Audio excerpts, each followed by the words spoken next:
जिसका कोई सानी नहीं। আমি এই নাত্রে গাইছিলাম, আমি আর বেশি পারলাম না। কি শুধু একটা কথাই বলতে চাই যে মুরিদ যেখানেই থাকুক না কেন, তুমি যত দূরত্বই হও না কেন, তোমার দৃষ্টিতে দূর হতে পারে, কিন্তু আওলাদের রাসূলের নজর থেকে কোন আশিক দূরে নয়।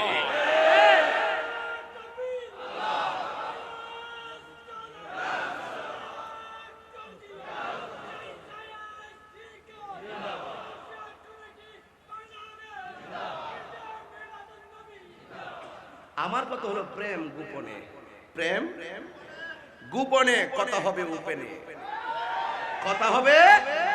আর প্রেম কে কার মুর্শিদ কাকে কি দিয়েছে এটা তার ব্যক্তিগত ব্যাপার, এটা ক্যানভাসের কোনো ব্যাপার নয়। জাস্ট অনুপ্রেরণার জন্য বলছি।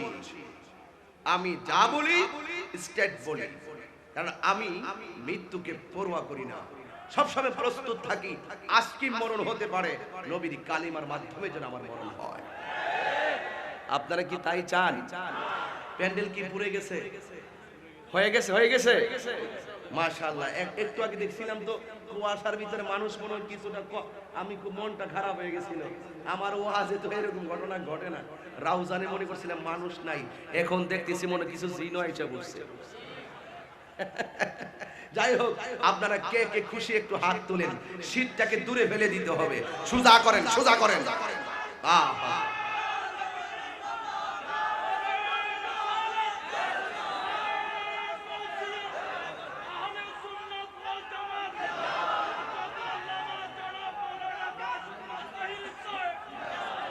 সকলে বলুন আলহামদুলিল্লাহ। গৌস পাকের আলোচনা করার কথা বলেছেন। আমি যে কথাগুলো বলতেছি আপনারা কি বেজার হচ্ছেন? গড়ি কাঠা ধরে ঘন্টা খানেক বয়ান করব, বেশি রাত্র করব না। কিন্তু আমি এখান থেকে ব্রাহ্মণবাড়িয়া যাব। কালকে আমার 3টা প্রোগ্রাম, দিনে 1টি প্রোগ্রাম, রাতে 2টি প্রোগ্রাম। আমি মনে মনে ভেবেছিলাম 9টায় মাইক ধরলে 11টায় ছেড়ে দিব, কিন্তু সময় আমার যেই টাইমে ছেড়ে দিব এই টাইমে মাইক ধরেছি 11:30 বেজে গেছে। এই জন্য আমি ঘন্টা খানেকের বেশি সময় নিব না, তবে কাটায় কাটায় কথা বলবো। একটা কথা মনে রাখবেন, জানার নাম ঈমান না, মানার নাম হলো ঈমান। আমার চেয়ারম্যান মহোদয় বলছিলেন, কি বলবো, মর্নিং শোজ দা ডে, সূর্য দেখলে বোঝা যায় দিনটা কেমন যাবে। চেয়ারম্যানকে আয়েশা দেখে, এই তরুণ যোদ্ধারে দেখে বুঝতে পারছি তিনি আশিকে রাসূল। আমাদের এমপি মহোদয় খুব সুন্নি বান্ধব, কথা বলেন ঠিক কি না বলেন? এই জন্য রাজপথে যারা হকের কথাগুলো এবং সুন্নিয়তের কথাগুলো যাদের অনুপ্রেরণায় আমরা বাস্তবায়ন করতে সক্ষম হয়, আমাদের এমপি মহোদয়, চেয়ারম্যান মহোদয়ের জন্য দোয়ার প্রয়োজন আছে না নাই? আল্লাহ বারবার কবুল করো, আমিন কর। বাবাজিরা আমার, হুজুর গাউসে পাকের সম্মান নিয়ে আলোচনা করতেই হয়। গাউসিয়াতের পতাকা তলে সকলকে আসতে হবে, কথাটা আসতে হবে কিনা? হুজুর কেবলা এমন একটা জায়গায় নিয়ে আমাদেরকে রাখছেন যে জায়গার ভিতরে ডান বাম করার কোনো সুযোগ, এটার সাগরে ডুব দিতেই হবে, কথা বলেন ঠিক কিনা বলেন? এই জন্য আজকে আপনারা জানেন এই গৌসিয়া কমিটি বাংলাদেশ এই করোনার মহামারীতে এশিয়া উপমহাদেশে এক নজির স্থাপন করেছে, কথা বলেন ঠিক কিনা? যেই লাশ, সন্তানের লাশ মা ধরে না, মায়ের লাশ সন্তান দেখে না, প্রতিবেশীর লাশ অন্য কেউ ধরে না, এক বাড়িতে করোনা হলে বাড়ির মানুষ পালাইয়া যায়, ঠিক ওই বিরাজমান ওই পরিস্থিতিতে সৎকারের কাজে, লাশ দাফনের কাজে, করোনা মহামারীতে যারা দুনিয়া থেকে বিদায় হয়েছে তাদেরকে কাফন দাফন গোসলের কাজে গৌসিয়া কমিটি একটি অনবদ্য ইতিহাসের নাম, কথা বলেন ঠিক কিনা? এই জন্য এখানে যারা কাজ করছেন আল্লাহর রহমতে এই বাংলাদেশে এক অনবদ্য চেতনা জাগ্রত হয়েছে, গৌসিয়া কমিটির জয়গান শুরু হয়েছে, কথা বলেন ঠিক কিনা? এই পতাকা উঠতেছে, উঠতেই থাকবে, কিয়ামত পর্যন্ত থাকবে, ঠিক কিনা বলেন? সেই গৌসে পাকের সার নিয়ে আমি কথা বলবো। আমি ভূমিকায় অনেক কথা বলছি, এই জন্য হয়তো পরবর্তীতে আপনাদের মনের ইমেজ এদিক সেদিক হয়ে যেতে পারে। এই জন্য ভূমিকা স্বরূপ অনেক কথা বলেছি, এদিকে আপনারা রাগ করেছেন। আমি কিন্তু খুতবায় আধা ঘন্টার সময় আয়াত পড়ে ভূমিকা আমি নেই নাই, বরাবর এই কথাগুলো বলে ফেলেছি খুতবার জায়গায়, মারহামা কন। তার মানে আমার সময়টা কাজে লেগে গেছে। এখন আমি আলোচনায় ঢুকে গেলাম। আল্লাহর ওলি হলো 2 প্রকার। ওলি কয় প্রকার? জবান ছাড়তে হবে। ওলি কয় প্রকার? একটা হলো রিয়াজতের ওলি, আর একটা হলো মাদারাজাত ওলি। হুজুর কেবলা আলম কি রিয়াজতের ওলি না মাদারাজাত ওলি? হুজুর গাউসুল আজম আব্দুল কাদের জিলানী তিনিও মাদারজাত ওলি। মাদারজাত ওলি বলা হয় যারা দুনিয়াতে আসার সময় মায়ের গর্ভে থেকে আসার সময় ওলির সার্টিফিকেট নিয়ে দুনিয়ার মধ্যে শুভ আগমন করে। কথা বলেন ঠিক কি না? আরেক প্রকার ওলি হলো রিয়াজতের মাধ্যমে নামাজ, রোজা, হজ, যাকাত, জিন্দেগি বন্দেগী এবং ফরজ, নফল, মুস্তাহাব ইত্যাদির সমন্বয়ে যারা সাধনার মাধ্যমে আল্লাহকে রাজি করেন তারা হয় রিয়াজতের ওলি। কিন্তু মাদারজাত ওলি হুজুর গৌসুল আজম আব্দুল কাদের জিলানী হুজুর এখন বলবেন নিজে মাদারজাত ওলি, তার প্রমাণ কি?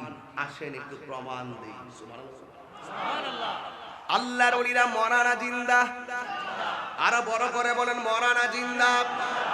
আমি মাঝে মাঝে কোরআন তেলাওয়াত করব, কোনো অসুবিধা হবে? আল্লাহ রাব্বুল আলামিন কোরআনুল কারীমের মধ্যে বলেছেন, আলা ইন্না আউলিয়া আল্লাহি লা খাউফুন আলাইহিম ওয়া লা হুম ইয়াহজানুন।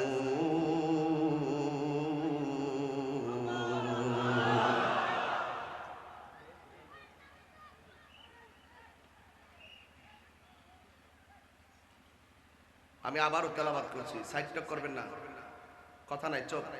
এখন যারা যেখানে আছে সেভাবে থাকুক, কেউ কাউকে আর বসাতে হবে না। প্যান্ডেল পড়ে গেছে, সবাই আরামে আরামে শুনুক। আমি আবারও তেলাওয়াত করছি, এমন ভাবে আল্লাহকে ডাক দিবেন যেন এই ডাকের উসিলায় এই রাউজান নোয়াপাড়ার গুরুস্থানের কবর আযাব যেন আল্লাহ মাফ করে দেয়। প্রস্তুত আছেন সবাই? প্রস্তুত আছেন সবাই? আলা ইন্না আউলিয়া আল্লাহি লা খাউফুন আলাইহিম ওয়া লা হুম ইয়াহজানুন।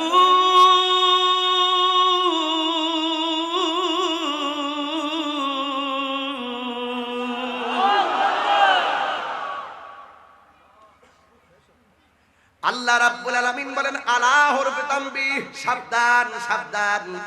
ইন্না, নিশ্চয়, আউলিয়া, ওলির বহুবচন আউলিয়া, নিশ্চয় আমি আল্লাহর বন্ধু যারা হবে, লা খাউফুন, দুনিয়ায় চলবে ফিরবে খাইবে ঘুমাইবে তাদেরই কোনো ভয় নাই, ওয়ালা হুম ইয়াহজানুন, হাসরের ময়দানে নিজের ঘামে নিজেরা যেই দিন মানুষ সাঁতার কাটবে, আমার আল্লাহ বলেন ওই কঠিন মুহূর্তে আমার বন্ধু যারা তাদেরই কোনো চিন্তা নাই। ঠিক কিনা? এই জন্য আমার যুবক ভাইরা, আল্লাহর ওলিদের গ্যারান্টি ওয়ারেন্টি দিয়েছেন কে? দুনিয়ার ফ্রিজ বলেন, বিভিন্ন দ্রব্যাদি বিক্রি হয়, গ্যারান্টি ওয়ারেন্টি দেয় বান্দা, কত আনন্দে তারা পণ্য কিনে নেয়। কিন্তু আল্লাহর ওলিদের গ্যারান্টি ওয়ারেন্টি স্বয়ং আল্লাহ দিয়েছে। এই জন্য সুন্নিরা দৌড়াইয়া দৌড়াইয়া আল্লাহর ওলির দরবারে চলে যায়। কথা বলেন ঠিক কিনা? আল্লাহর ওলিদের দরবারে আমরা কি পূজা করতে নাই, জিয়ারত করতে যাই? যারা মাজার জিয়ারতকে পূজা বলে এরা কি ইমানদার না বেঈমান? গাউস পাকের নাম শুনলে এদের গায়ে আগুন ধরে। কথা কান ঠিক কিনা? এই জন্য গৌসুল আজম আব্দুল কাদের জিলানী আল হাসানী ওয়াল হুসাইনী রাদিয়াল্লাহু তাআলা আনহুমের কথা বলছিলাম। হুজুর গৌসুল আজম আব্দুল কাদের জিলানী রাদিয়াল্লাহু তাআলা আনহু, তিনি হলো মাদারজাত ওলি, যার বেলায়েতের কথা আমরা সবাই জানি। আমার নবী বলেছেন, আল বেলায়াতু জিল্লুন নবুওয়াত, বেলায়েত হলো নবুয়তের ছায়া মুবারক। বেলায়েত হলো আমার নবীর ছায়া মুবারক। হুজুর গাউসে পাক হলো মাদারজাত ওলি। তিনি একদিন উঠানের মধ্যে দাঁড়িয়ে আছে, ওনার আম্মা ডাক দিয়ে আব্দুল কাদের, কিছু পাথরের কণা আছে, পাথরের কণাগুলো নারিকেল গাছের গোড়ায় নিয়ে রাখো। সুবহানাল্লাহ। গাউসুল আজম আব্দুল কাদের জিলানী রাদিয়াল্লাহু তাআলা আনহু তিনি দাঁড়িয়ে আছেন। মা ডাক দিয়ে কে, বাবারে আমি কি তোমার জন্য কম কষ্ট করছি নাকি? তোমার আমি বললাম কংক্রিট গুলো নিয়ে ফেলে দাও, কঙ্কর গুলো গাছের গোড়ায় রাখো, তুমি দাঁড়িয়ে আছো। বন্ধুরে আমার, আব্দুল কাদের জিলানী রাদিয়াল্লাহু তাআলা আনহু ছোটবেলায় বললেন, আম্মা তুমি কি শুধু আমার জন্য কষ্ট করেছো, আমি কি তোমার জন্য কম কষ্ট করছি নাকি? ছোট্ট বাচ্চা এই কথা কয় কি? তুমি শুধুমাত্র আমার জন্য কষ্ট করেছো, আমি কি তোমার জন্য কম কষ্ট করছি নাকি? এই কথা বলার পরে ডাক দিয়ে আব্দুল কাদের, তুমি আবার আমার জন্য কি কষ্ট করেছো? আব্দুল কাদের জিলানী আল হাসানি ওয়াল হুসাইন রাদিয়াল্লাহু তাআলা আনহুম বলেন, মা আমি তোমার জন্য কি কষ্ট করেছি শোনো। আমি যখন তোমার পেটের ভিতরে ছিলাম, তোমার বাড়িতে একটা ভিক্ষুক আসছিল গো মা। ওই ভিক্ষুককে তুমি ভিক্ষা দেওয়ার জন্য হাতটা বাড়িয়েছিলে। তোমার হাতের কবজির সৌন্দর্য দেখে ভিক্ষুক তোমার উপরে লোভ করেছিল। তখন তুমি আল্লাহর কাছে তোমার ইজ্জত ভিক্ষা চেয়েছিলে। তখন আমি আব্দুল কাদের জিলানী তোমার পেটের ভিতরে ছিলাম। আমি ওখান থেকে আমার আল্লাহর ডাক দিয়া বলছি, আল্লাহ আমার মা এখন তোমার কাছে ইজ্জত ভিক্ষা চেয়েছে, আর আমি আমার মায়ের পেটের ভিতরে আছি। এই অবস্থায় যদি আমার আম্মার ইজ্জত হানি হয়ে যায়, দুনিয়ার আলো বাতাস আমার দেখার দরকার নাই। আল্লাহু আকবার বলেন না। ও মা, তুমি যে আল্লাহর কাছে ইজ্জত ভিক্ষা চাইছো, আর মা তো এমন মা যারা পৃথিবীর কেউ এত সহজে দেখে নাই, কথা কোন ঠিক কিনা? এমন আবেদা, এমন সালেহা, এমন মুমিনা, এমন কানেতা, এমন জাহেদা, এমন সাবেরা, এমন সাদেকা, এমন আবেদা, জুরি জুরি কি আল্লাহু আকবার বলবেন না? ডাক দিয়া বলে, আম্মা জংলা থেকে ওই মুহূর্তে একটা বাঘ আসছিল নি? কয় আসছিল। ও মা, ওই বাঘ এসে ভিক্ষুকের গাটটারে মুর্ছা দিয়ে ভাঙছিল নি? কয় ভাঙছিল। মা ও মা, এটাই হলো আমি আব্দুল কাদের জিলানীর বেলায়েতের ফসল। অনেক হার্ড বিষয়, এইগুলো শুনলে মনে হইব কাল্পনিক। যারা গৌসে পাকের বিরোধিতা করে ওদের কিছু আল্লাহর ওলি আছে, কয় নবীর স্বপ্নে দেখছি লাঠি মুবারক দিয়ে দাগ দিয়ে গেছে, মাদ্রাসা বানাইবার লাগে। এগুলো কিছু কিছু আন্তর্জাতিক বেয়াদব গৌসুল আজম আছে কিনা বলে, এরা নিজেদেরকে খুব পণ্ডিত মনে করে। কয় নবীর স্বপ্নে দেখছি লাঠি মুবারক নিয়া এইভাবে দাগ দিয়ে গেছে আর বইলে গেছে এখানে মাদ্রাসা বানাও। মাদ্রাসা বানাইছি, এদের হুজুরদের সম্মান বাড়াইবার লাগা আর মাদ্রাসার পজিশন বাড়াইবার লাগা।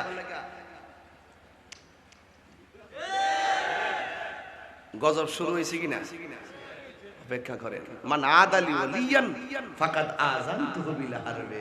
যারা ওলি আল্লাহর বিরুদ্ধে কথা বলবে তাদের অধঃপতন নিশ্চিত, কারণ তাদের বিরুদ্ধে যুদ্ধের ঘোষণা করেছেন একজন। জবান খুলে বলতে হবে তিনি কে। আমরা সুন্নিরা সব সময় দরবারে ফিরে থাকি, আল্লাহর ওলি দরবারে গিয়ে আমরা কি, আল্লাহ তোমার বন্ধুর উসিলায় তুমি আমাদের রূপটা ভালো করে দাও। উসিলার কথা কোরআনে আছে না নাই? এই উল্টা পাল্টা পাবলিকের ব্রেইন মগজ ওয়াশ করে আর কিছু শিক্ষিত পোলাপান আছে, এদেরকে খুব মোটিভেশনাল স্পিকার মনে করে ফিরে এদের পিছে দৌড়তেছে। দুইটা দেখবো, 2 দিন পর্যন্ত ধরা খাইবো, আবার গইরা ঠিকই গাউসে পাকের দরবারে আইবো। ঠিক কিনা বলেন? এই জন্য রাগ করা যাবে না, গুসা করা যাবে না। আল্লাহর ওলিরা এই দেশের মধ্যে ইসলাম তো লোয়ার দিয়ে আসে না, এই দেশের ভিতরে ইসলাম এসেছে আল্লাহর ওলিদের মাধ্যমে, কথা বলেন ঠিক কিনা? ইসলাম শান্তির ধর্ম, ইসলাম মানবতার ধর্ম। এই ধর্মের নামে অধর্মের চর্চা বাংলাদেশে চলবে না, কথা বলেন ঠিক কিনা বলেন? এই জন্য যুবক আমার, হুজুর গাউসুল আজম আব্দুল কাদের জিলানী আল হাসানি ওয়াল হুসাইনি রাদিয়াল্লাহু তাআলা আনহু, তিনি মাদারাজাত ওলি। তিনি এমন ওলি যার দরবারে গেলে অসাধ্যকে সাধন করা সম্ভব হয়েছে, কথা কোন ঠিক কিনা? দেখেন না এই বাংলাদেশে গৌসে কমিটি বাংলাদেশের কত জোর তুফান, তারপরও আল্লাহ পাক সাহায্য করছে, কথা বলেন ঠিক কিনা বলেন? এই জন্য হুজুর গাউসুল আজম আব্দুল কাদের জিলানী রাদিয়াল্লাহু তাআলা আনহুর সততার দিকে খেয়াল করেন। রাস্তার ভিতরে সবাই ঘটনা জানেন, কিন্তু ছোট ছোট বাচ্চাগুলো ঘটনা জানে না। এদেরকে ঘটনা জানাইতে হবে, কারণ আমার ওয়াজকে আজকে ঘটনা বলে উড়িয়ে দিবেন না। এই ওয়াজটাকে চেতনা হিসাবে সমাজ লালন করা লাগবে। কথা বলেন। এই ছোট ছোট বাচ্চাগুলো জানে না গো, ওই গাউসুল আজম আব্দুল কাদের জিলানী রাস্তা দিয়ে যাওয়ার সময় চোর ধরলো, চোর ডাকাতের দলেরা ধরলো। এখান থেকে ওয়াজটা শুরু করলাম, দেখি কতটুকু যাইতে পারি। ও আমার রাউজানের বন্ধু, ও নোয়াপাড়ার বাবা, আল্লাহর ওলিদের দ্বারস্থ যারা হয় তারা কখনো মিথ্যা কথা বলে না। কথা কোন? ডাকাত ধরার পরে কয় আব্দুল কাদের তোমার কাছে কিছু আছেনি? চেক করলো, হাত চেক করলো, পকেট সব চেক করলো, কোথাও কোনো জিনিস পাই নাই। আব্দুল কাদের জিলানী রাদিয়াল্লাহু তাআলা আনহু বলেন, আপনারা আমার কাছে কোনো কিছু পান নাই, কিন্তু আমার আম্মা আমার আস্তিনার ভিতরে কিছু টাকা সেলাই করে দিয়েছে, নেন নেন, আপনারা পান নাই। আমার আম্মা বলেছে, বাবারে কোনোদিন মিথ্যা কথা বলা যাবে না। নেন নেন, ওই মুদ্রাগুলো নিয়ে নেন। ওই ডাকাতের দলেরা কয়, জীবনে কত মানুষ ধরেছি, কিন্তু এমন সৎ মানুষ দেখি নাই। ও আব্দুল কাদের, আমরা আজকে দিকে আর ডাকাতি করব না, আজকে দিকে আমরা চিন্তাই করব না, আমাদেরকে কালিমা পয়রা মুসলমান বানায়া দে। আল্লাহু আকবার। এই যে দেখেন যুবক ভাইর আমার, যার কাছে সংস্পর্শে বেঈমান আসলে ইমানদার হয়ে যেত। এই জন্য হুজুর গাউসুল আজম আব্দুল কাদের জিলানী এমন ভাবে একটা স্টেজের মধ্যে একটা চেয়ার, আর সামনে অনেকগুলো মানুষ বসে আছে, কিন্তু চেয়ারের মধ্যে বসে বয়ান করবে কারো কোনো সাহস নাই। কিন্তু ওই মজলিসটা ছিল কুতুবের মজলিস, ওই মজলিসটা ছিল ওলি আল্লাহর মজলিস, ওই মজলিসটা ছিল আদেলের মজলিস, কিন্তু এখানে দাঁড়ায় ওয়াজ করবে কারো সাহস নাই। সবাই মনে মনে ওয়াজ করতে যায়, একবার হাজারবার চিন্তা করে। এখন আমি এনা ওয়াজ করে চলে যাচ্ছি, এখানে যদি কাশফওয়ালা একজন আল্লাহর ওলি থাকে, তিনি নিশ্চয়ই আমার দিকে তাকায় বুঝতে পারবে আমি মানুষটা কেমন। আল্লাহর ওলিদের সামনে আদব নিয়ে গেলে আউলিয়া হয়ে যায়, বিয়াদবি করলে জীবন ধ্বংস হয়ে যায়। আল্লাহর ওলিরা দেখার ক্ষমতা আছে না নাই? ও বন্ধুরি, ও নোয়াপাড়ার বাবা, ও রাউজানের বাবারি, আমি হয়তো একটু চিল্লাইতেছি বেশি, এত আওয়াজ করে ওয়াজ করা উচিত নয়, এরপর আমি বুঝার জন্য বলছি রে।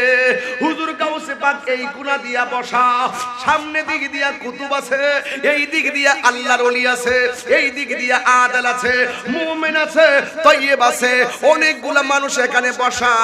হুজুর গাউসে পাক এই জায়গায় বসে বসে চোখের পানি ফালায়া কান্দে আর বলতেছে, আমি যদি স্টেজে দাঁড়াইয়া আমার নবীর শান বলতে পারতাম, হাজার হাজার মানুষের অন্তরে নবী প্রেমের ধুলা লেগে যেত। এই কোণা দিয়া বসে বসে তিনি এই স্বপ্ন দেখে। কেউ আসে এখানে, অনেক অভিভাবক আসছে ওয়াজ শোনার জন্য, কিছু কিছু অভিভাবক মনে মনে নিয়ত করতেছে, কিছু কিছু ছেলে আবার মনে মনে নিয়ত করতেছে, আমার পুলারে যদি এমন ভাবে এমন হাজার লোক নিয়ে এই চেয়ারে বসে ওয়াজ করার মতো আল্লাহ সুযোগটা দিত। এইভাবে আমরা যখন মাটির মধ্যে বসে ওয়াজ শুনতাম, তখন ভালো ভালো ওলামায়ে কেরামদের ওয়াজ যখন শুনতাম, মাটির মধ্যে শীতের দিন বসে থাকতাম আর তাকায় থাকতাম এইভাবে। শেষ পর্যন্ত ঘুম আসলো, এইভাবে পানি নিয়ে গেছি, তখন তো আর এইরকম বোতল ছিল না, তখন আমরা পানির ব্যবস্থা করে নিয়ে গেছি, গামছাটা ভিজাইয়ে নিয়ে গেছি, যে ঘুমে আসলে এই ভিজা গামছা চোখের মধ্যে লাগালে আমাদের ঘুম চলে যাবে। আর মনে মনে একটা নিয়ত ছিল, এভাবে যদি আমিও ওয়াজ করতে পারতাম। মান জাদ্দা ওয়াজাদা, যে চেষ্টা করে সে পায়। পায় কি পায় না? আমার চেয়ারম্যান সাহেবের একটা ইচ্ছা ছিল, আমি যদি সমাজের খেদমত করতে পারতাম, মানে একটা চিন্তা, মানব সেবাই তো সবচেয়ে বড় সেবা। কথা বলেন ঠিক কিনা বলেন? এই জন্য মনে রাখবেন, স্বপ্ন বড় দেখবেন। স্বপ্ন কি দেখবেন? বড় দেখবেন। হুজুর গাউস পাক এই দিক দিয়ে বসা, তখন তিনি বলতেছেন, যদি আমি সবার সামনে ইশকে রাসূল নিয়ে ওয়াজ করতে পারতাম। আপনারা তো জানেনই গাউস পাক তো সেই গাউসুল আজম আব্দুল কাদের জিলানী। আমি রুহানিয়তে ঢুকলাম না, অনেক বড় ধরনের ইতিহাস সেদিকে আমি গেলাম না, কিন্তু মনে রাখবেন গাউসুল আজম আব্দুল কাদের জিলানী যখন ওই সাইডে বসে যখন তিনি চিন্তা করতেছেন, চিন্তা করতে করতে চোখের পানি ফেলতেছেন। আমাদের ওয়াজেও তো অনেকে কান্নাকাটি করে। আপনারা বলুন তো, নবীর শান শুনে নবীর মহব্বতে যাদের চোখে পানি নির্গত হয়, ওই চোখের দাম কম না বেশি? বড় করে বলেন, কম না বেশি? আল্লাহ বলছেন ফালিয়াদহাকু কালিলাউ ওয়ালিয়াবকু কাসীরা। বান্দা বেশি বেশি করে কাঁদো, কম কম করে হাসো। জাহান্নামের আগুন আশিকের চোখের পানিকে ভয় পায়। একটা জবানও বন্ধ রাখবেন না। আমি আর ডানে বামে ঢুকলাম না, সোজাসুজি চেতনায় ঢুকে গেলাম। আব্দুল কাদের জিলানী গো, তিনি এখানে বসে বসে স্বপ্ন দেখেন, আমার নবীর মহব্বতটা হৃদয়ে লালন করলেন। তিনি এইভাবে বসে বসে তিনি চোখটা বন্ধ করলেন। ওনার চোখ দিয়ে পানি ঝরতেছে, ঝরার পরে তিনি হঠাৎ করে এই মজলিসের ভিতরে ঘুমায়া গেছে। আর ঘুমের ঘরে স্বপ্নে দেখতেছেন আমার মদিনার কামলিওয়ালা মজলিসে গাউসে পাকের সামনে হাজির হয়ে গেছি। আর জোরে বলেন আল্লাহু আকবার। ক্বালান নাবিয়্যু সাল্লাল্লাহু আলাইহি ওয়াসাল্লাম, ইন্নাল্লাহা যাওয়ালিয়াল আরদা ফারাআইতু মাশারিকাহা ওয়া মাগারিবাহা। আমার নবী বলেন, আমার আল্লাহ আমার জন্য সারা পৃথিবীটাকে এমন ছোট করে দিয়েছে, আমি সেই পূর্ব থেকে পশ্চিম প্রান্ত পর্যন্ত আমি দেখতে পারি। জোরে জোরে কর আল্লাহু আকবার। হুজুর আব্দুল কাদের জিলানী রাদিয়াল্লাহু তাআলা আনহু এইভাবে কোনায় বসে কান্দে। আমার নবী আশিকের চোখের পানি ব্যাখ্যা বোঝার ক্ষমতা আছে না নাই? আমার নবী বলে, আব্দুল কাদের, ও আব্দুল কাদের, তুমি এখানে বসে কেন চোখের পানি ফেলে কান্না করো? আপনারা বুঝেন আমার নবী জানার ক্ষমতা আছে না নাই? আরে গাউসুল আজম আব্দুল কাদের জিলানী রাদিয়াল্লাহু তাআলা আনহু, তিনি সেই গাউসুল আজম যিনি আমার নবীর 12 বিশরি পালন করতেন। আর আমার নবী ডাইরেক্ট আমার আব্দুল কাদেরকে 11 বিশরি হাদিয়া দিয়েছে। ঠিক কি না বলেন? এই জন্য আমার যুবক ভাইরা ওই দিক দিয়া আমার নবী আয়েশা ডাক দিয়া কয়, ও আব্দুল কাদের, তুমি এখানে বসে বসে কেন চোখের পানি ফালাইয়া কান্দো? ইন দি মিন টাইমে আমার গাউসুল আজম আব্দুল কাদের জিলানী রাদিয়াল্লাহু তাআলা আনহু ডাক দিয়া বলেন, ইয়া রাসূলুল্লাহ, ইয়া হাবিবাল্লাহ, নবী গো, ও মায়ার নবী, দয়ার নবী, রাহমাতুল লিল আলামিন, আমার স্বপ্ন হলো আমি সবার সামনে আপনার মহব্বতের কথা বলার জন্য। সত্যিকার যারা হকের উপরে থাকে, হক কথা বলতে গিয়ে যারা চুল পরিমাণ হীনমন্যতা করে না, ডাক দিয়া বলে, ইয়া রাসূলুল্লাহ, নবী, আমার মন চাইতেছে এই স্টেজের মধ্যে বসে যদি আপনার মহব্বতের বয়ান করতে পারতাম। আমার নবী, বন্ধুরে বন্ধুরে, আমার নবী আমার মুখের মধ্যে নবীর থুতু মুবারক দিয়া কয়, হে আব্দুল কাদের, তুমি আমার থুতু মুবারকটা খেয়ে নাও। আর জোরে কন্না আল্লাহু আকবার। তুমি আমার থুতু মুবারকটা খেয়ে নাও। ওই মুহূর্তে আব্দুল কাদের জিলানী রাদিয়াল্লাহু তাআলা, অত্যন্ত গভীর বিষয় ঢুকছি, কিন্তু ডান বাম যাবেন না, খুব ভিতরে ঢুকছি, কোন ধরনের লোকাল কোনো বিষয় না, একদম ভিতরে ঢুকছি। আমার মোস্তফার শান, গাউসে পাকের প্রতি আমার নবীর কেমন রুহানি নজর ছিল তার প্রমাণ করলেই আপনি গাউসে পাকের রুহানিয়ত কামনা করবেন। কথা বলেন ঠিক কিনা বলেন? যেজন গাউসুল আজম সেজন বাগদাদওয়ালা, যেজন গাউসুল আজম সেজন বাগদাদওয়ালা, আহায় তার কাদে যার চরণ যুগল মদিনাওয়ালা, আয় হায় তার কাদে যার চরণ যুগল মদিনাওয়ালা, যেজন গাউসুল ওয়ালা যে জনে গাউসুল আজম সে জনে বাগদাদ ওয়ালা জুরে কোন আল্লাহু আকবার আবু সালে মুসা জঙ্গি ছিলেন যার পিতা উম্মুল খায়ের ফাতেমা ছিলেন যার মাতা ঠিক কিনা বলেন দুই জনে ছিলেন আল্লাহ নবীর প্রেমে মাতোয়ারা দুই জনে ছিলেন আল্লাহ নবীর প্রেমে মাতোয়ারা দি হাত তুলবেন না সবাই যেজনে গাউসুল আজম সেজনে বাগদাদ এটা হলো গাউসিয়তের পতাকা তুলেন না যেজনে গাউসুল আজম সেজনে বাগদাদ ওয়ালা আয় হায় তার কাদে যারে চরণ যুগল মদিনা ওয়ালা আয় হায় তার কাদে যার চরণ যুগল মদিনা ওয়ালা যেজনে গাউসুল আজম সেজন বাগদাদ ওয়ালা যেজনে গাউসুল আজম সেজন বাগদাদ ওয়ালা আল্লাহু আকবার হায় রে আমার রাউজানের বন্ধু মান রাআনি ফিল মানামি ফাকাদ রাআল হক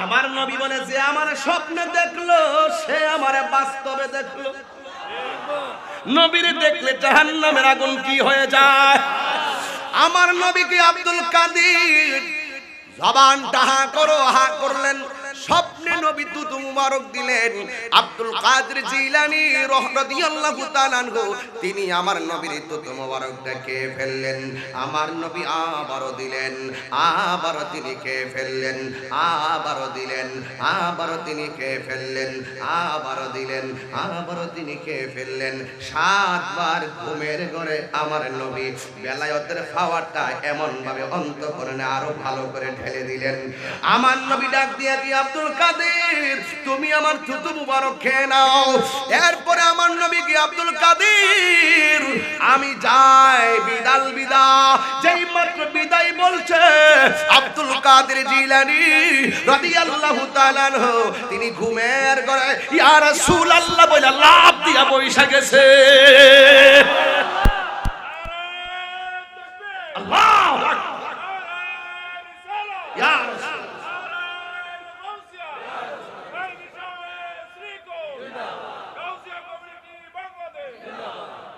আমার যুবক ভাইরা কেউ যদি এই মুহূর্তে আমার নবীর স্বপ্নে দেখেন বাড়ি ঘর কি ভালো লাগবে নাকি কেউ যদি আমার নবীর স্বপ্নে দেখেন ঘুমের ঘরে আপনার কি দুনিয়াদারি ভালো লাগবে নাকি নবীরে যে একবার দেখছে তার দুনিয়াদারি তার ভালো লাগে না আরে নবী শুধু কেন নবীর রওজা মুবারকটা যে একবার দেখছে বারবার মনে চায় কথা বলেন ঠিক কিনা এই জন্য যুবক আমার নবী সাতবার তুতু মুবারক দিয়ে আমার নবী বিদায় হয়ে গেছে ও বন্ধুরি আব্দুল কাদের জিলানী রাদিয়াল্লাহু তাআলা আনহু তিনি লাফ মাইরা বসে গেছে ইয়া রাসূলুল্লাহ বলে চিৎকার মারছে আর মনে মনে কয় আমার নবী স্বপ্নে আইসা আমার মুখের মধ্যে থুতু মুবারক দিয়েছে ওয়াল্লাহি তাল্লাহি বিল্লাহ একদম ফানাফিল্লার তবকাইগি কথাগুলো শুনো শরীয়তের কোনো কান দিয়ে কথা শুনবেন না ওই শরীয়তের কোনো মেজাজ দিয়ে কথা শুনবেন না আব্দুল কাদের জিলানী আল হুসাইন আল হাসানি ওয়াল হুসাইনি রাদিয়াল্লাহু তাআলা আনহুম বলেন আমার নবী স্বপ্নে আয়েশা আমার মুখের মধ্যে থুতু মুবারক দিয়া গেছে আমার নবীর যে স্বপ্নে দেখলো সে তো বাস্তবে দেখলো তার একটা জ্বলন্ত প্রমাণ হলো আমার নবী যখন আমার মুখের মধ্যে থুতু মুবারক দিয়া গেল আমি ঘুম থেকে ওইটা দেখি আমার মুখের ভিতরে আমি এমন একটা স্বাদ অনুভব করতেছি ওই মুখের ভিতর দিকে যেন মেশকে আম্বরের ঘ্রাণ বাহির হইতাছে এমন একটা সুন্দর স্বাদ আমি অনুভব করতেছি আমার নবীর থুতু মুবারক গৌস পাকের জিহ্বার মধ্যে যেন অনুভব করতেছি বন্ধুরে আমার গৌসুল আজম আব্দুল কাদের জিলানী রাদিয়াল্লাহু তাআলা আনহু বলেন আমি থুতু মুবারক যখন স্বপ্নে পান করেছি আমি ঘুম থেকে ওঠার পরে কোথায় থেকে যেন আমার গায়ের মধ্যে একটা শক্তি এসে গেছে সব মানুষগুলোর আমার প্রাইমারির মতো মনে হয়। যেরকম সুবহানাল্লাহ বলেন, আর যেরকম আল্লাহু আকবার। দিগের রাজা মহারাজ লৌমুদের সালাম খানি আব্দুল কাদের জিলানী। দিগের রাজা মহারাজ লৌমুদের সালাম খানি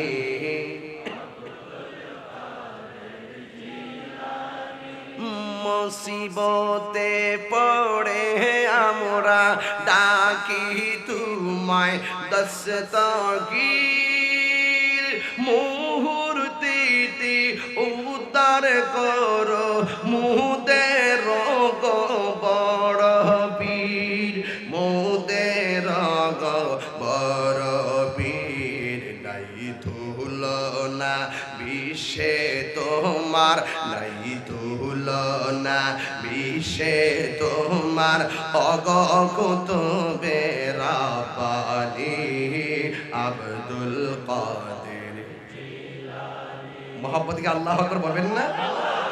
এখন কিছু কিছু বিয়াদব আছে যারা শিরিকের ফতোয়া লাগাইব। কিসের ফতোয়া লাগাইব? আল্লাহর ওলির কাছে চাইলাম কি লেগা, তিনি উদ্ধার করে কেমনে, তিনি উদ্ধার করার ক্ষমতা রাখেন কিভাবে, আল্লাহ দিলে পারে। আল্লাহর ক্ষমতা বলে আল্লাহর বন্ধুরা যখন আল্লাহর কাছে কিছু বলে, আমার আল্লাহ বন্ধুর খাতিরে ওই সমস্ত দরখাস্ত আল্লাহ কবুল করে। তার ভুরি ভুরি প্রমাণ আছে না নাই? এই জন্য আমার যুবক আব্দুল কাদের জিলানী রাদিয়াল্লাহু তাআলা আনহু নবীর থুতু মুবারকটা মুখের মধ্যে খাইয়া তিনি লাফ মাইরা স্টেজের মধ্যে উঠে গেছে। স্টেজের মধ্যে উইটা এমন ভাবে মুস্তাফার শান বলা শুরু করে দিয়েছে। আব্দুল কাদের জিলানী রাদিয়াল্লাহু তাআলা আনহুর জবান থেকে আমার নবীর হুব্বে মুস্তাফার উপরে এমন বয়ান তারা শুনলো, সমস্ত মানুষগুলো ইয়া রাসূলুল্লাহ বলে পাগল পাগল হয়ে যাচ্ছে, এমন ভাবে পাগল হয়ে গেছে। আমি এই ওয়াজটা কেমনে করব? দেখেন এবারে গাউসে পাকের অবস্থাটা কি। ওয়াজের ভিতরে কিছু মুনাফিক ছিল, এই মাহফিলের ভিতরেও কিছু মুনাফিক আছে না নাই? সবাই যে তাহিরের আই লাভ ইউ বলতে আসছেন বিষয় কিন্তু এমন না। কিছু কিছু পোলাপান সেলফি তুইলা ঘরের বাইরে গিয়ে তাহিরের বদনাম কর আছে কিনা বলে। এই আল্লাহর ওলি গাউসে পাক যেই মজলিসের মধ্যে ওয়াজ করতেছেন, ওই মজলিসের মধ্যে কিছু মুনাফিক আছে। মুনাফিকরার কথা হইল শূন্য জামু ভুল ধর্ম পড়ে, আর মুনাফিকরা হলো কাফের চাইতে আরো জঘন্য। কথা বলেন ঠিক কিনা? এই জন্যই তো যুবক আমার গাউসে পাক যখন ওয়াজ শুরু করলেন, আশিকরা ওই নবীর প্রেমের উত্তাল তরঙ্গ উঠে গেল। কিন্তু গাউসে পাক ওয়াজ শুরু করলেন, হঠাৎ করে ওয়াজের মাঝখানে গাউসে পাক ওয়াজ বন্ধ করে দিলেন। এখন ইমানদাররা তো অনেকে বেহুশ হয়ে গেল। অনেকগুলা মানুষ কয় আব্দুল কাদের জিলানী আপনি আরো বয়ান করেন, কিন্তু ওনার জবান দিয়ে কোনো কথা আসে না। আর মুনাফিকরা লাফ মাইরা দাঁড়ায়া গেছে। ওরা বলতেছে এত বড় স্টেজের ভিতরে লাফ মাইরা উঠে গেছে, এখন ওয়াজ পারে না, ওয়াজ ভুইলা গেছে। এই জন্য মনে হয় তে লাফ মাইরা উঠে গেছে। মুনাফিকদের কাজই তো সুযোগ সন্ধানী। দিনের বেলায় এই প্রার্থী থেকে টাকা খাইব, রাতের বেলা ওই প্রার্থী থেকে টাকা খাইব। সত্যি করে বলেন, বাস্তব কিনা বলেন? এ আবার দূরের কেউ না, কিন্তু একবারে ঘরের লোকের মানুষটা। মুনাফিক লন্ডন থেকে আশা করবে না, ঘরের সাথের মানুষটা আপনার সঙ্গে সর্বদা যে চলে, এই লোকটাই বেশি মুনাফিক। আল্লামা শহীদ ফারুকীকে ওই লন্ডন থেকে আশা খুন করে নাই, সাথে চলতো ফিরতো ইন্ধন দিয়ে কাম করায় ফেলাইছে। কথা বলেন ঠিক না বেঠিক? এই জন্য এই মুনাফিকরা দাঁড়ায় গেছে, ওয়াজ পারে না, আবার ওয়াজে দাঁড়ায় গেছে, ধিক্কার দেওয়া শুরু করছে। এবার গাউসে পাকের আশিক যারা, তারা বলতেছে ইয়া গাউসুল আজম আপনি আরো ওয়াজ করেন, আপনার মুখ নিঃসৃত ওয়াজ শুনে আমাদের অন্তর জুড়াইয়া যাচ্ছে, আপনি ওয়াজ বন্ধ করলেন কেন? মুনাফিকরা বলতেছে ওয়াজ পারে না, ওয়াজ যেহেতু পারে না বন্ধ তো করবই। দেখেন এই গাউসে পাকের বিরোধিতা শুধুমাত্র এখানে নতুন না, গাউসে পাকের আমলেও গাউসে পাকের পিছনে নামাজ পড়েছে, তারাও করেছে, কিন্তু তারা করেও টিকতে পারে নাই, যেমন করে বর্তমানে ওলি বিদ্বেষীরা টিকতে পারে না। যোগে যে গরির বিরুদ্ধে যাবেন তো বিপদটা ডাইকে আনবেন। মনে রাখবেন, ওলি আল্লাহর পদাঙ্কটা অনুসরণ করেন, কারণ চালাও সে পথে যে পথে তোমার প্রিয়জন গিয়েছেন চলি। কথা বলেন, একটা জবান বন্ধ রাখবেন না। এবার হুজুর গাউসুল আজম নীরবে দাঁড়ায় রইল। এবার আশেকরা ডাক দিয়া বলে, গো ও আব্দুল কাদের জিলানী, আপনি বয়ান করতেছেন, হঠাৎ করে কেন আপনি থেমে গেলেন? আপনি কি ওয়াজ পারেন না? তিনি বললেন, হ্যাঁ আমি পারি। তাইলে আপনি ওয়াজ বন্ধ করলেন কেন? তিনি বললেন, আমি যাহা দেখি তোমরা তা দেখো না। মুনাফিকরা বলে, ওয়াজ পারলে না করতো। আব্দুল কাদের জিলানী রাদিয়াল্লাহু তাআলা আনহু এমন একটা প্রেমের খেলা সেদিন দেখাইয়া দিছে। তিনি বলতেছেন, আমি স্বপ্নে যোগে নবীর থুতু মুবারক পান কইরা এই জায়গার মধ্যে আমি দাঁড়ায় গেছি এলেমের উচ্চ আসন নিয়া, কিন্তু আমি ওয়াজ যখন শুরু করলাম, তোমরা যখন নবীর পাকের প্রেমে ফানা হয়ে গেছো, ওই মুহূর্তে আমি চোখটা বন্ধ করে ওয়াজ শুরু করলাম। আর আমি ওয়াজের ভিতরে তাকাইয়া দেখলাম আমার মদিনাওয়ালা সাহাবায়ে কেরাম লইয়া আমার ওয়াজের ময়দানে আমি যেন নূরানি ঝলক দেখতে পেলাম। আরে তুই দেখবি কেমনে? তোর চোখের মধ্যে লাগাইছ আবু জাহেলের চশমা। আরে গাউস পাক দেখে কেমনে? গাউস পাকের চোখের মধ্যে লাগাইছে সিদ্দিক আকবরের চশমা। ঠিক কিনা বলে? আমি যখন দেখছি আমার নবীর নূরানি ঝলক দেখা যায়, নবীর সামনে আমি নবীর দেখা আমি নবীর প্রেমে আত্মভোলা হয়ে গেছি। এই জন্য আমি সামনে চুপ করে দাঁড়ায় রইলাম। এবার মুনাফিকরা স্তব্ধ হয়ে গেছে। এই কথা বলার পরে হঠাৎ করে তিনি দেখতেছেন তার মাথার উপর একটা খাট, একটা চিল ডানে যায় বামে যায়, একবার ডানে যায় আরেকবার বামে যায়। এই মজলিসের ভিতরে চিল পর্যন্ত দেওয়ানা হয়ে গেছে। আল্লাহর ওলির নূরানি হাওয়াতে এই চিলের মধ্যে একটা জাদু আসর করেছে। ওই মুহূর্তে ওই মুনাফিকদেরকে দেখানোর জন্য আল্লাহর ওলি মনে মনে কয়, তোরা আমারে বলছিস আমি ভুইলা গেছি, এবার দেখ আমার বেলায়েতের পাওয়ার কত। ইন দি মিন টাইমে চিল একবার জানে যায় আরেকবার বামে যায়। চিলে একটু কিচিমিচি আওয়াজ করলো। গাউসে পাকে কথা বলতে গিয়ে একটু অসুবিধা বোধ করলো। আঙ্গুল দিয়া এইভাবে ইশারা দিছে, চিল মাথাটা নুয়াইয়া গাউসে পাকের কদমে পড়ে গেছে। এবার মুনাফিকরা বলতেছে, কি ব্যাপার? আঙ্গুল দিয়ে ইশারা কইরা, তীর নাই বুলেট নাই, এইগুলা সারা কেমনে পাখিটা শিকার করলো? নিঃসন্দেহে ওনার বেলায়েতের দরজা খোলা। মুনাফিকরা তখন ময়দান ছাইরা পালায়া যায়। ওই মুহূর্তে মুনাফিকরা দাঁড়াইলো, আর চিলের দুইটা বাচ্চা সামনে আসলো।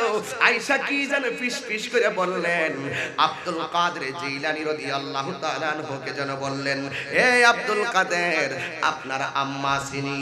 কয়, হ্যাঁ আমার আম্মা আছে। ওই মুহূর্তে ডাক দিয়া বলেন, আমরা বাচ্চাগুলো বাসার মধ্যে আমার মায়ের জন্য অপেক্ষা করতেছি। আপনি আমার মাকে এইভাবে কদমে ফেলে রেখেছেন, আমার মা যদি বাসায় না যায় তাহলে আমরা কি খাবো? এইগুলা শুনলে বড় আশ্চর্য মনে হয়। আরে না, আল্লাহর ওলিদের বেলায়েতের পাওয়ার শুনলে এমনই মনে হবে যে যারে চিনে সে তারে কিনে। ও বন্ধু, রতনে রতন চিনে, ভ্রমর চিনে মধু। ইনদিমিন টাইমে দেখেন যে যারে চিনে সে তারই কিনে। এবার এই আমার পাওয়ারটা দেখায় দিই। আবার আঙ্গুল দিয়া চিনের দিকে ইশারা করলো। চিন তার বাচ্চা লয় আকাশ মানে উড়াইয়া গেল। এই একটা আওয়াজ উঠে গেল, রন্ধ্রে রন্ধ্রে আওয়াজ উঠে গেল গাউস পাখির। এই জন্য আমার নবী বলেছেন, আল বিলায়াতু জিল্লুন নবুওয়াত, বেলায়েত হলো নবুয়তের ছায়া মুবারক। আমার নবী বলে, কোন সময় দেখবি বাড়ি ঘরের কোণা দিয়া চুলগুলো আউলা জাউলা, মাথাগুলো আউলা জাউলা, দাড়িগুলো এলোমেলো, চুলগুলো এলোমেলো, সারা কইরা বাড়িতে আসে। আমার নবী কই, এদেরকে তোমরা ধমক দিয়া তাড়াইয়া দিও না, তাদের মধ্যে অধিকাংশই আল্লাহর কুতুব ধরে। মাজারে পড়ে থাকে আর এদেরকে ভণ্ড বলে গালি দেয়। তুই জানোস কি কার ভিত্তি দিয়ে আছে? কথা কন না কেন? এই জন্য কাউরে ধমক দিয়ে বের করা যাবে না। এদের মধ্যে আমার রাসূল বলছেন এইরকম আকৃতির মানুষের ম্যাক্সিমাম কুতুব হয়, কারণ তার বাড়ি ঘরের মায়া ছাইরা দেয়, পরিবারের পরিজনের মায়া ছাইরা দেয়, খাবার দাবারের, নিজের সৌন্দর্য, নিজের দেহের মায়া সব ছাইরা দিয়া এক রাস্তায় বাইরে গেছে। বের হতে হতে হতে হতে কিসের রাত, কিসের ঘুম, কিসের বাড়ি, কিসের ঘর, কিসের শীত, কিসের গরম, এরা চলতে চলতে চলতে চলতে এদের ভিতরে একটা গভীর চেতনা তৈরি হয়। এই চেতনার মাধ্যমে আল্লাহ তাকে বান্দা থেকে বন্দী বানায় নেয়। এই জন্য রাসূল বলছেন এদেরকে তোমরা ধমক দিয়ে বের করে দিও না। যেমন দেখেন আল্লাহর ওলিদের দরবারে গেলে মুর্দা কলব যেমন জিন্দা হয়, অসাধ্য তেমন সাধন হয়, মনের আশা পূরণ হয়, কারণ আল্লাহর ওলিদের প্রতি আমার আল্লাহ রাজি কি রাজি না। হুজুর গাউসুল আজম আব্দুল কাদের জিলানী রাদিয়াল্লাহু তাআলা আনহু তিনি ঘরের মধ্যে এইভাবে তিনি নামাজে দাঁড়ায় গেছে। সুবহানাল্লাহ বলুন। সুবহানাল্লাহ। ওলি আল্লাহ নামাজ ছাড়া কি কেউ ওলি হতে পারে? না। আওয়াজটা আসতে হইছে বাবা। নামাজ ছাড়া কি কেউ ওলি হতে পারে? না। নামাজ ছাড়া কি বক্তাগিরি আছে? না। নামাজ ছাড়া কি পিশাবগিরি আছে? না। নামাজ ছাড়া কি ফকিরগিরি আছে? না। নামাজ ছাড়া কি দরবেশগিরি আছে? বাবে সাবে হইলেই চলবে নাকি কাজ করা লাগবে? গৌসে পাক এইভাবে তিনি নামাজ পড়তেছেন। নামাজ যখন পড়তেছেন আমার পায়ে একজোর জুতা সাদা, দেখবেন সাদা একজোর জুতা এনেছিলাম। গৌসে পাক আব্দুল কাদের জিলানীর আমলে এই জুতাগুলা ছিল না, তখন তারা ব্যবহার করতে, মুরব্বীরা দেখছেন নিশ্চয়ই, খরম কাঠ দিয়ে গাছের খরম বানায়। এই আল্লাহর ওলিরা খরম পড়তেন, শুধু এই আঙ্গুলটা লাগাইতেন, এই আঙ্গুলটা লাগাইয়া শুধুমাত্র এই খরমের উপরে তারা হাঁটতেন, এই কাঠের উপরে দিয়ে হেঁটে হেঁটে তারা চলতেন। গৌসুল আজম আব্দুল কাদের জিলানীর একটা অভ্যাস হলো, তিনি স্বর্ণ জুতার তলে রাখতেন, রাইখা বুঝাইয়া দিতেন তোরা দুনিয়ার মানুষ স্বর্ণ শখ কইরা গলার মধ্যে লাগাইয়া দক্ষিণা খাওয়া হাস খাওয়া খাইবি, আর আমি ওই দেখ স্বর্ণ আমার জুতার তলে ব্যবহার করি। তবে মাঝে মাঝে নয়, সব সময় গাউসে পাকের একটা আভিজাত্য ছিল, তিনি ভালো শেরওয়ানি পরতেন, তিনি ভালো জামা পরতেন, তিনি ভালো কিছু খাইতেন, মধু খাইতেন, গরুর গোশ খাইতেন, কলিজা খাইতেন, দেশি মুরগি খাইতেন, খুব ভালো ভালো খাবার খাইতেন, কিশমিশ খাইতেন, খেজুর খাইতেন, ঘি খাইতেন। উনাকে জিজ্ঞেস করছিল আপনি এত ভালো ভালো খান কেন আর ভালো ভালো পরেন কেন? তিনি বলছিলেন আমি ভালো কিছু পড়ি, মানুষ যেন দেখে বুঝতে পারে যে বেলায়েতের শাহানশাহ যারা, তারাই তো দুনিয়ায় মাস্তানি করে। সুবহানাল্লাহ। তিনি এইটা বুঝাইতেন। আর না হয় দেখেন আমাদের দেশও দেখবেন কোন কোন মুহূর্তে আমাদেরকে অনেক সময় নরমালি মানুষই মনে করে, কিন্তু এইরকম শান শৌকতে চলা এটা গাউসে পাকের একটি মাধুর্যতা। জোরে কন্যা সুবহানাল্লাহ। আল্লাহু আকবার বলেন না কেন? এই দেখেন গাউসে পাকের দরবারে এক ছেলে রান্না দিয়ে গেলেন, হুজুর আমার ছেলেকে আপনার কাছে দিয়ে গেলাম, আমার ছেলেকে আপনি একটু রাখবেন কাছে। তখন গাউসে পাক আব্দুল কাদের জিলানীর কাছে দেওয়ার পরে আল্লাহর ওলির কাছে দিয়েছেন ভালো হওয়ার জন্য, ঠিক কিনা বলেন? গাউসে পাক আব্দুল কাদের জিলানী রাদিয়াল্লাহু তাআলা আনহুর কাছে ছেলে দেওয়ার পরে মা আসলেন অনেকদিন পরে ছেলেকে দেখার জন্য। খুব তাজা একটা ছেলে ছিল, খুব সুটাম দেহি, খুব ভালো একটা ফেসওয়ালা ছেলে ছিল, কিন্তু মা এসে দেখতেছেন গাউসে পাক আব্দুল কাদের জিলানী নিজে গোশত দিয়ে খাচ্ছে আর ছেলেটাকে সুলা বুট আর হাড্ডিগুলো দিয়ে খাওয়াইতেছে। চিলা বুট আছে না, চিলা বুট, এইরকম নরমাল খাবার দিচ্ছে বাচ্চাটাকে খাওয়ার জন্য। যতই হোক না কেন মা তো মাই, মায়ের মনে একটু কষ্ট লাগছে। বলতেছে আব্দুল কাদের জিলানী আমার সন্তানকে আপনার কাছে দিয়েছি ভালো খাওয়ার জন্য, ভালো কিছু খাবে, ভালো কিছু করবে, ভালো কিছু শিখবে। আমার পুলাটা সারা রাত্র ইবাদত করান, কিন্তু আমার নিজে খাচ্ছেন গোশত দিয়া আর আমার পুলাটার সোলা বুট খাওয়ায়া একদম শুকনা বানায় ফেলাইছেন। কাজটা তো আপনি ঠিক করেন নাই। সুবহানাল্লাহ। গাউসে পাক আব্দুল কাদের জিলানী রাদিয়াল্লাহু তাআলা আনহু বলেন আমি ঠিক করি নাই, তুমি হয়তো জানো না আমি যেই খাবার দিয়েছি তার কুরূপগুলোকে আমি ধ্বংসন করে দিয়েছি। তুমি কি দেখতে চাও আমি কি দিয়েছি? ইন দি মিন টাইমে মার সামনে ছেলেকে বলতেছে এই ছেলে, সুবহানাল্লাহ।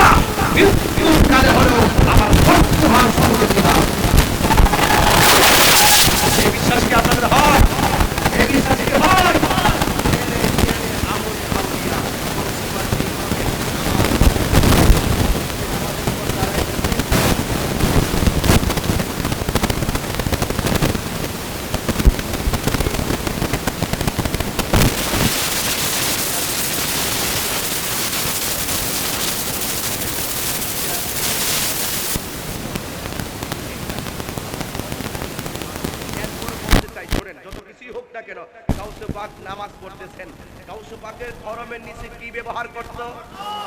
কথা বলে না কেন? এখন এক ব্যক্তি বলতেছে ভাই আমার তো বাড়িতে মেয়ে, আমি যদি এই স্বর্ণটি চুরি করতে পারি তাইলে আমার মেয়েটির বিয়ে দিতে পারবো। উদ্দেশ্য কিন্তু সঠিক, মেয়ে বিয়ে ঠিক আছে। আর আল্লাহর ওলির কাজই তো হইলো ঠিকটা গেলে উদ্ধার করে দাও।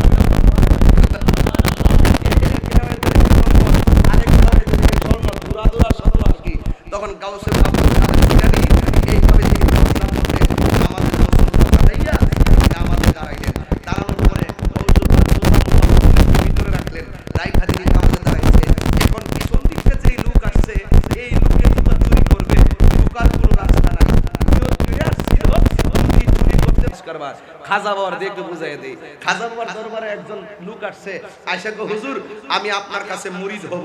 খাজা বাবা বললেন তুমি যে মুরিদ হইবা তাহলে এটা কাজ করো, উজু করে আসো। উজু করে আসলেন, নামাজের শুরুতে বসো, নামাজের শুরুতে বসলেন। তিনি বললেন তুমি আমার কাছে দুইটা সত্য কথা বলবা। এক নম্বর, তুমি কি আমার কাছে মুরিদ হইতে আসছো? জি মুরিদ হইতে আসছি। দুই নম্বর, সুযোগ পেলে তুমি আমাকে তোমার পিছনে যে ছুরিটা আছে এই ছুরিটা দিয়ে আঘাত করে আমাকে মারার জন্য একটা লোক তোমারে ছুরি দিয়ে পাঠাইছে, এটা কি সত্যি? জি এটাও সত্যি। সুবহানাল্লাহ বলবেন না? আপনি যে কোন ওলি আল্লাহরা শুধুমাত্র আপনার চেহারাই দেখে না, আপনার ভিতরেও যদি কোনো ধরনের কুধারণা থাকে ওলি আল্লাহরা বুঝার একটি ক্ষমতা আল্লাহ ওলিদেরকে দান করেছেন। কথা বলেন ঠিক কি না? তো আল্লাহর ওলি নামাজে দাঁড়াইছে, পিছন দিক যে একটা অসহায় আসতেছে, আল্লাহর ওলির রাডারের মধ্যে টাওয়ারের মধ্যে এটা ধরা পড়ছে কিনা। তখন তিনি নামাজটা পড়িয়া একটু এক রাকাত নামাজ পড়িয়াই তিনি একটু ভিতরের দিকে চলে গেছেন। জোরে কোন সুবহানাল্লাহ। একটু সাইড হইছে আর কি, এই মুহূর্তেই চোর কি করছে ভিতরে ঢুকছে, জুতাটি যখন হাত দিবে ওই মুহূর্তে আল্লাহর ওলি। আপনার কি কষ্ট হইতেছে নাকি? আবার একটু খেয়াল করেন, আমি আর লম্বা করবো না। তো ইন দি মিন টাইমে আল্লাহর ওলি আবার এসে দরজায় দাঁড়ায় গেছে। এখন চোর কি করছে, যখন দাঁড়ায় গেছে সালাম ফিরাইলেই তো চোরে দেখবে, কারণ চোর এই দিক দিয়ে বসে রয়েছে জুতা নিয়ে। হুট করে তিনি যখন সেজদায় গেছে, চোর দূরে যায় খাটের ভিতরে ঢুকে গেছে। ঢুকার পরে গাউসে পাক দরজার মধ্যে নামাজ খান শেষ করলেন, শেষ করে তিনি ওজিফা পড়তেছেন। জোরে কন্যা সুবহানাল্লাহ। আর চোর ভিতরে ঢুকার পরে বলতেছে আল্লাহ আমি আসছিলাম জুতা চুরি করতে, এখন তো আব্দুল কাদের জিলানী রাদিয়াল্লাহু তাআলা আনহু তো এখন দরজায় দাঁড়িয়ে বসে ওজিফা করতেছে, সকাল হইলে তো আমি দরাই খেয়ে যাবো, এখন কি করব? আমি যদি বাঁচতাম পারি আর জীবনে আর চুরি করব না, তুমি আমার আজকে একটু বাঁচায় দাও। চুরি করবো দূরের কথা, চুরির নাম আর লইতাম না, জানটা একটু বাঁচায় দাও। জোরে বলুন তো, একটা পেটে ব্যথা হয়ে গেলে বান্দা আল্লাহরে কি কম ডাকে না বেশি ডাকে? কথা কয় না, কথা কয় না। দেখবেন সারাদিন আল্লাহরে ডাকবে না, কিন্তু যখন দক্ষিণার তুফানটা আসে দেখবেন গোয়ালঘরের বাঁশ নিয়ে রশি করে ঠিয়া লাগা। কথা কোন ঠিক কিনা বলেন? হয়তো আপনারা আমাদের ব্রাহ্মণের ভাষা বুঝতেন না, মানে ভাঙ্গা ঘরের বাসাই নেই, মূল ঘরের মধ্যে ঠিকা লাগায় আর বলে দয়াল্লাহ দয়াল্লাহ বাঁচাও বাঁচাও। অসুস্থ হওয়ার সময় তুমি যেমনি আল্লাহরে ডাকো, এর অর্ধেক যদি আমরা আল্লাহরে ডাকতাম আল্লাহ আরো খুশি হয়ে যেত। আরে বুড়া কালে যে আল্লাহরে ডাকো, এর অর্ধেক যদি যৌবন কালে ডাকতে, বুড়া কালে আল্লাহর ওলি হয়ে যেত। ঠিক কিনা বলেন? খুব মনোযোগ দেন। এই ছেলেটাকে, এই ছেলেটা, এই ছেলেটা, এই ছেলে, আশ্চর্য তো, তোমরা আসছো কেন? ঘুমায় থাকো, ঘুমিয়ে থাকো। আল্লাহর ওলির দরবারে আসছে, গাউসিয়াদের পতাকা ফেলে আসছে, এত উচ্চা জায়গা।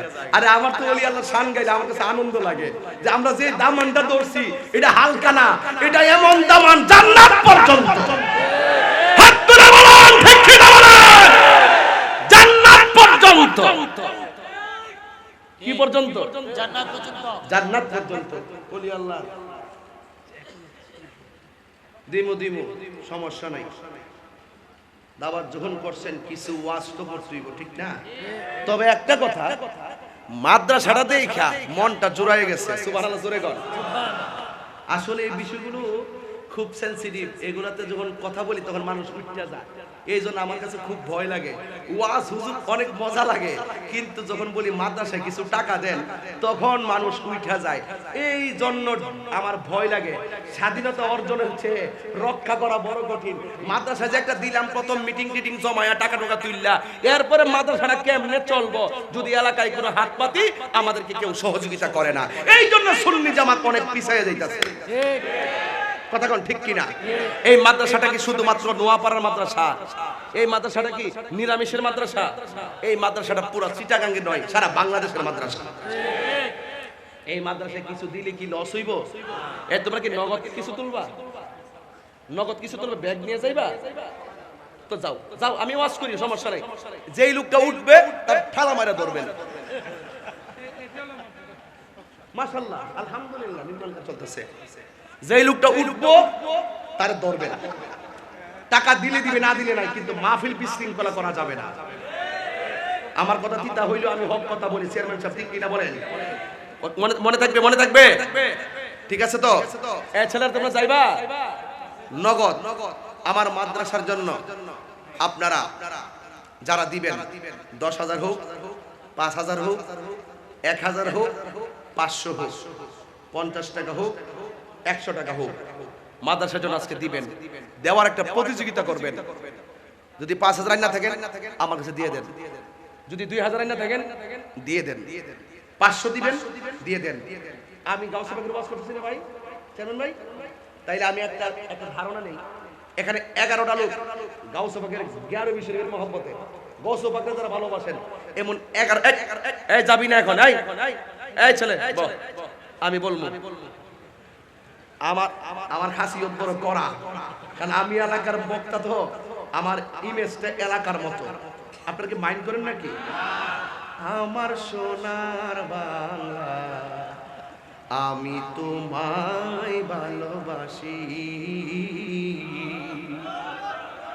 এই দেশ ধনধান্য পুষ্পে ভরা আমার যে বাংলাদেশটা, এটা একমাত্র আল্লাহর ওলিদের বিচরণের কারণে। কথা বলেন ঠিক কিনা? আর না হলে ভারতে যেইভাবে করোনার লাশ গলছে, আমেরিকা যেইভাবে গলছে, চীন যেইভাবে লাশের মিছিল হইছে, আমার দেশে যদি সেই পরিমাণ করোনা হইতো, লাশের মিছিল বিশ্বকে ছাড়িয়ে যেত। একমাত্র ভাই আল্লাহর ওলিদের কারণে, আমার আর কিছু না। এখন আমরা সবাই সেজদাতে পড়ে থাকি, আল্লাহ তুমি আমরা ওমিক্রন থেকে বাঁচাও, করোনার থেকে বাঁচাও। কথা কোন ঠিক কিনা বলেন? 11টা লোক দিবেন, 11টা লোক। হুজুর আমি আজকে মাহফিলে আসছিলাম, আমার আব্বা, আসলে মাহফিলের শুরুতেই বলছিল, আমার মনে নাই, আমি ওয়াজ ঢুকে গেলে আমার মানে খেয়াল থাকে না, একটা সমস্যা। মাঝখানে লেখা দিয়েছেন, ভালো করছেন। এমন 11টা লোক দিবেন। হুজুর আমি 1,000 টাকা নেই, 1000 মোট 11 জন লোক হাত তুলবেন, 1000 করে আব্বা আম্মা রুহের মাগফিরাতের জন্য। হুজুর আমার আম্মা আব্বা কবরে গেছে, অথবা আম্মা কবরে গেছে, আমার আপনজন কবরে গেছে, এমন 11টা মানুষ চাই।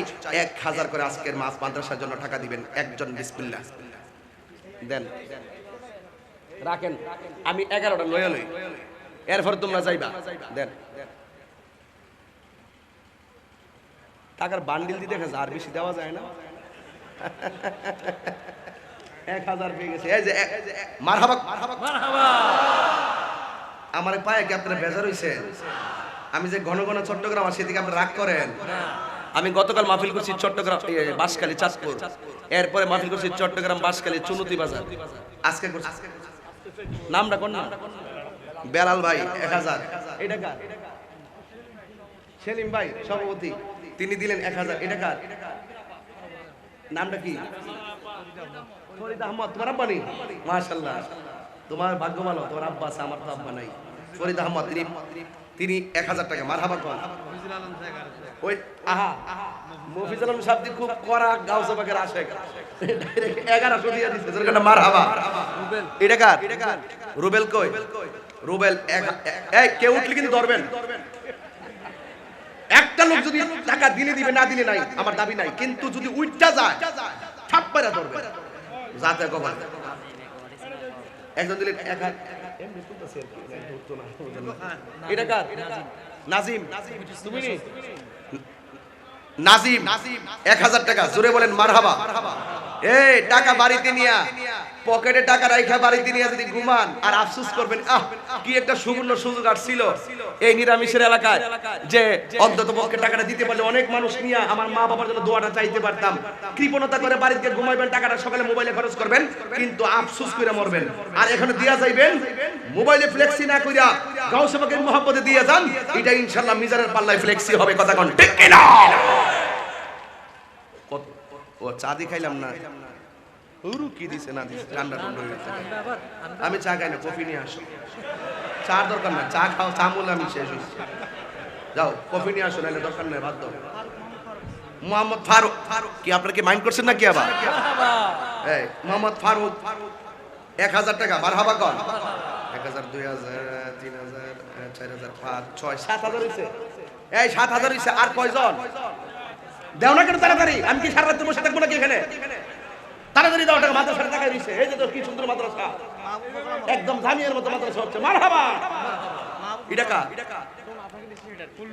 1000 দাও। আর এখন না, আমি বলবো ভাই। হ্যাঁ, মাহবুব 1000 টাকা। হ্যাঁ, ফজল আহমদ 1000 টাকা। মারহাবা কয় না? কয়জন হইছে? 1000, 2, 3, 4, 5, 6, 7, 8, 9, 10। আরেকজন নাম ছাড়া 500। আল্লাহ কবুল করো, আমিন করো। আর একটা লোক দরকার।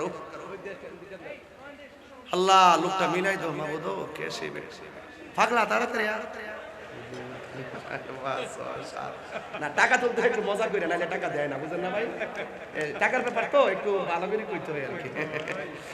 করা কথা করে দিত না কেউ। 1000, 2000, 3000, 4000, 5, 6, 7, 8, 9, 10, 10,500। কই কই কই 1000 নেই?